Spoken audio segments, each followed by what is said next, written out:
If you'd like to learn more about poetry, you can reach us at... Psych, we just kidding. Good night, y'all. Well, all of us aren't.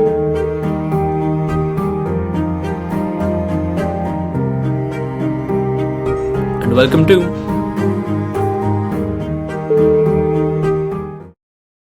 Hi and welcome back to Hearts and Minds official YouTube channel. For those of you who are new here, my name is Adarsh Pillai. I am a published poet and happiness writer. Please make sure to leave a comment down below after done watching the video. Share with your friends. Don't forget to like. For more information on this or any other episode, go to Hearts and Minds. OneDoorPress.com. There are some resources, more reading material, episode-related content, and link to book if you're interested. On today's episode, we're going to talk about Pablo Neruda. Pablo Neruda is one of the most influential and widely read 20th century poets of the Americas. No writer of world renown is perhaps so little known to North Americans as Chilean poet Pablo Neruda. Observed New York Times book review critic Selden Rodman. Numerous critics have praised Neruda as the greatest poet writing in the Spanish language during his lifetime. John Leonard in the New York Times declared that Neruda was, I think, one of the great ones, a Whitman of the South. Among contemporary readers in the United States, he is largely remembered for his odes and love poems.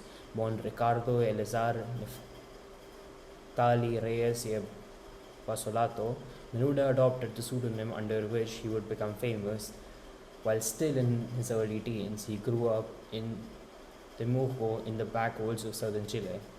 Neruda's literary development received assistance from the unexpected sources. Among his teachers was the poet Gabriela Mistral, who would be a Nobel laureate years before Neruda, reported Manuel Duran and Marjorie Safir in Earth Tones, the poetry of Pablo Neruda. It is almost inconceivable that two such gifted poets should find each other in such an unlikely spot. Mistral recognized the young Neftali's talent and encouraged it by giving the boy books and support he lacked at home. By the time he finished high school, Neruda had published in local papers and Santiago magazines and had won several literary competitions. In 1921, he left southern Chile for Santiago to attend school, with the intention of becoming a French teacher, but was an indifferent student. While in Santiago, Neruda completed one of his most critically acclaimed and original works, the cycle of love poems titled Eleventh Poemas de Amor y una Canción Desesperada, published in English translation as 20 Love Poems as a Song of Despair. This work quickly marked Neruda as an important Chilean poet. Eleventh Poemas also brought the author notoriety due to its explicit celebration of sexuality, and, as Robert Clemens remarked in the Saturday Review, established him at the outset as a frank, sensuous spokesman for love. While other Latin American poets at the time used sexually explicit imagery, Neruda was the first to win popular acceptance for his presentation. Mixing memories of his love affairs with memories of the wilderness of southern Chile, he created a poetic sequence that not only describes a physical liaison, but also evokes the sense of displacement that Neruda felt in leaving the wilderness for the city. Traditionally, stated René de Costa in the poetry of Pablo Neruda, the love poetry has equated women with nature. Neruda took this established mode of comparison and raised it to a cosmic level, making women into a veritable force of the universe. Neruda's genre. The theme of the poem is about the experience of being embarked by creativity and finding one's passion and calling. At the beginning of the poems, he says, "Poetry arrived in search of me. I don't know where it came from."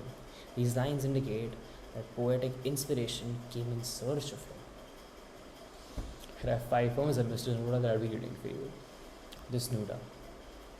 In nude you look so simple, like one of your hands, smooth, earthly, small, round, transparent. You have lines of the moon, waves of the apple. In nude you're slender like a naked stem of wheat.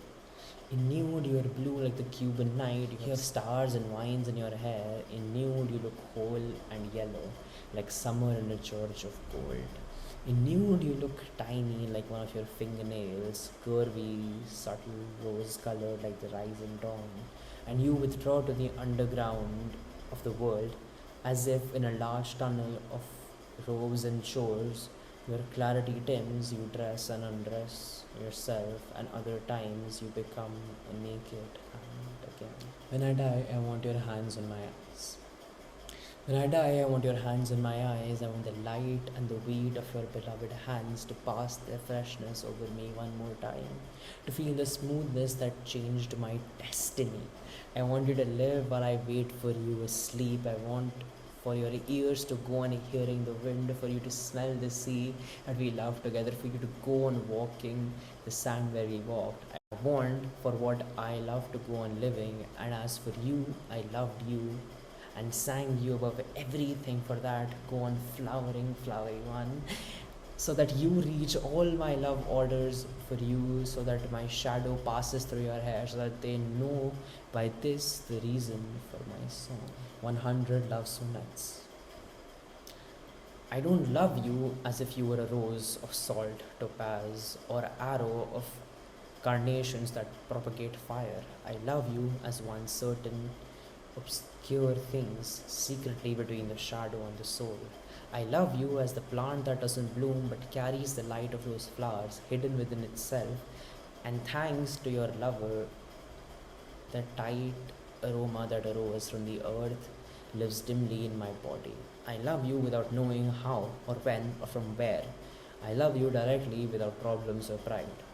I love you like this because I don't know any other way to love, except in this form in which I am not nor are you.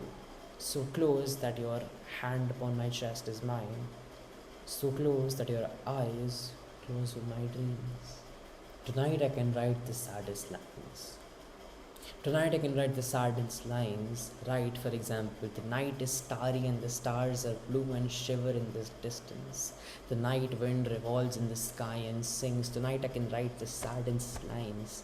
I loved her and sometimes she loved me too. Through nights like this one, I held her in my arms. I kissed her again and again under the endless sky. She loved me sometimes, I loved her too.